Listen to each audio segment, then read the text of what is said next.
Miles Ocampo, formal ng pumirma ng kontrata bilang pinakabagong talent ng All Access to Artist o AAA. Kasama na niya sa AAA sina Marian Rivera, Maine Mendoza and Carla Abellana. Wala namang kahit anong naging pahayag ang kampo o maging si Miles sa pag-alis nito kay Ma Salvador. Maaalalang pinag-uusapan pa rin ng mga nagmamarisol ang naging pahayag ni Ma Salvador ang paglaya sa poder ng kanyang talent management agency, kabilang si Miles Ocampo. Nagbigay ng paliwanag ang aktres tungkol kay Lloydie pero hindi ito nag-expound hinggil kay Miles. Dahil dito, nagkaroon ng espekulasyon na di umano'y may feud ang dalawa. May mga nangiintriga pang nilayasan umano ni Miles ang Crown Artist Management ni Maha.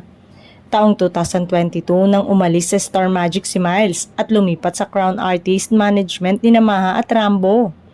Huling proyekto ni John Lloyd ang Happy Together na kauna-una ang sitcom niya sa Kapuso Network bago ito mas sibak noong 2023.